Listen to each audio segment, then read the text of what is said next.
leakingnya duit tu kan. Tak tahu.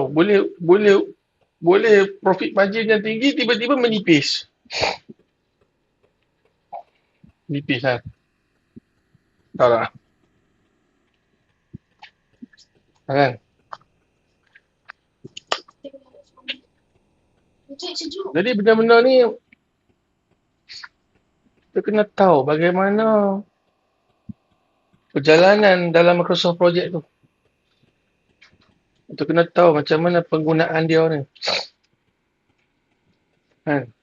Memanglah work sequencing ni memang penting, memang kena tahu juga. Tapi yang tu dah standard amalan, behavior dia. Contoh macam ni kan. Contoh dia macam ni. Kata-kata apa? Kalau nak makan, makanan ni, kena basuh dulu. Dia straightforward dah. Lepas tu, kena siang dulu. Lepas tu, goreng dulu. Nak. Lepas tu, hidang. Lepas tu, makan. Kita dah tahu dah rutin dia ni. Tapi lah ni, kita nak memahami sistem ni. Macam saya beritahu tadi tu, itu adalah method statement. Method statement ni terpulang kepada industri masing-masing. Mungkin industri robotik, dia ada method statement dia. Cara aeronautik, ada method statement dia. Chemical biology, ada method statement dia kan. Pun boleh guna juga guna Microsoft Project. Dia nak cater dia punya times versus budget. Even kalau kita nak guna untuk buat majlis perkahwinan, boleh? Microsoft Project di Europe ada kan? Dia berguna kan? Dia punya unit pengukuran dia boleh ubah daripada haus kan? Haus tak nak? Ataupun kalau dia nak cater every minute pun boleh. Kita tengoklah software tersebut tu, software ikut version kan. Tak. Jadi dari sini nak memahami program itself tu ramai yang gagal. Even orang yang dah guna sampai 30 tahun, 40 tahun pun ada. Tapi macam mana kita nak memahami dia? Memang kena berdepan dengan dia. Kalau ada masalah berdepan dengan dia, macam kenderaan lah. Dia masalah berdepan dengan dia. Bukannya kita kena pergi jadi mekanik dia. Ambil tahu. Tiba-tiba rosak, panggil tow truck. Padahal tow truck nampak, kabel bateri ni cabut. Diam. Aku nak balas 800,000 tu tow truck kan. Dia cik ini kena bawa lah pergi jauh. Ya kau bawa. Kita bayar. Padahal kabel bateri tu cabut sikit dah. Nampak? Saya pernah lalui lah benda tu. Dia tercabut sebab apa mungkin lah. Mungkin masa sebelum tu basuh lah. Tembok enjin. Kalau tak tu kita langsung tak mau ambil tahu, tak mau buka bonet tu. Habis dah. Jadi benda-benda ni lah yang dialami oleh pengguna sekarang-sekarang ni. Dia program tu program dia tu. Macam nak operate dia tu. Kan? Macam ni lah. Macam umat-umat lah ni, umat Islam lah ni. Memang nama dia Islam.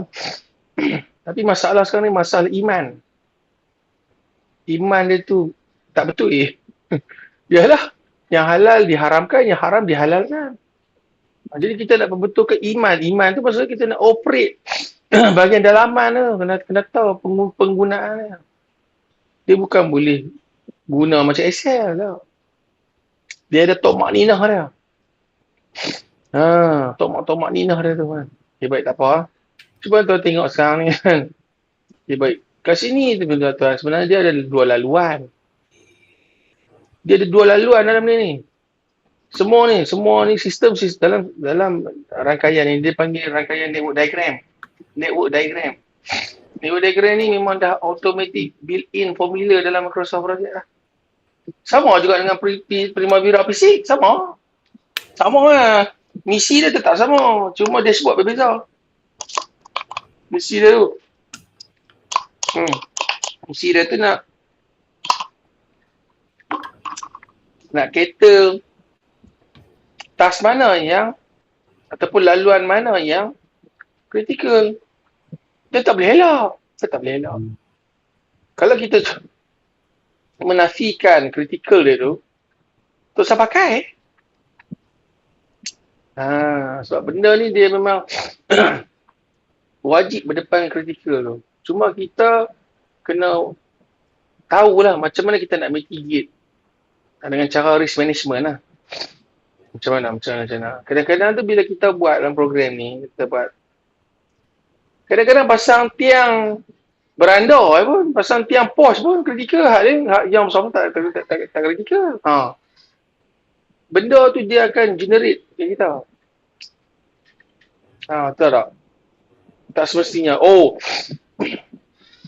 Pasang bumbung atas ni, bumbung rooftop ni, ni memang kena kritikal. Kita tak ada cakap ni tu. Kita kena susun dulu. Task activity ni, susun semua. Tengok laluan ni, macam mana. Tak? Kalau kita rasa macam laluan ni agak padat lah dengan aku nak achieve aku punya keuangan aku ni untuk 9 bulan yang pertama ni mungkin tak capai ni. Reschedule lagi. Reschedule sampai kita sanggup lah. Tak masalah kita nak reschedule. Jadi bila kita reschedule tu kita kena make sure dia punya time frame tu ikut kontrak lah. Kan? Cuba tengok lah ni kan. Early start, early finish. Laluan tu. Early start, early finish tu cuba you highlight. Cuba you highlight kotak tu kan. Alah, bubuh warna sikit tu. Macam highlight lah kan. Highlight. Semua kotak-kotak. Semua aktiviti. Letaklah warna kuning. Contohlah warna yang mudah nampak. Boleh buat? Ya, Guna apa? Guna pen. buka pakai pen je. Kan buka pen kan. Alah tak payah. Setiap kotak tu sampai penuh warna dia. Alah, calik sikit dah baras bagi kita nak indicate kan. Kita nak indicate dia saja. Kan? Kira semua aktiviti je lah. Semua aktiviti kotak yang dinyatakan untuk early start dan early finish letak warna kuning. Daripada aktiviti A sampai J. Kan?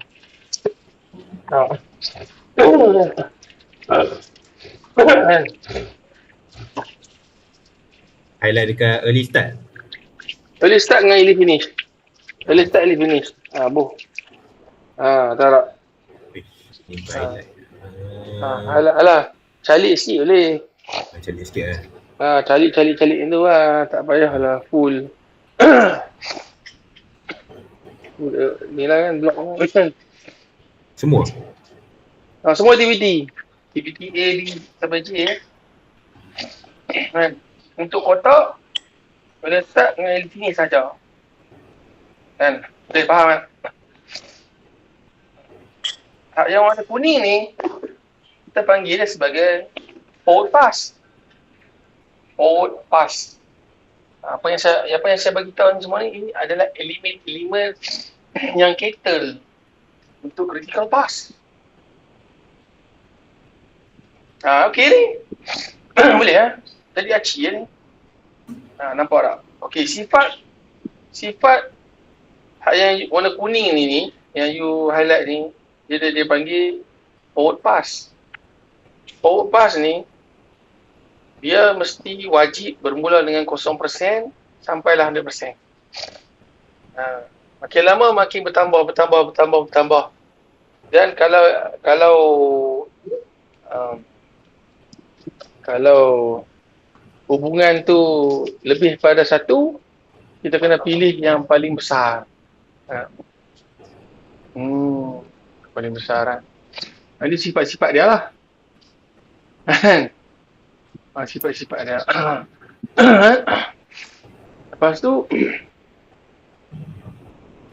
okey, forward pass ni kan, tuan dah buat kan? Tuan dah buat. Cuba tuan present kat saya tengok. Untuk laluan forward pass saja. Oh, forward pass je lah. Macam mana tuan boleh dapat semua tu?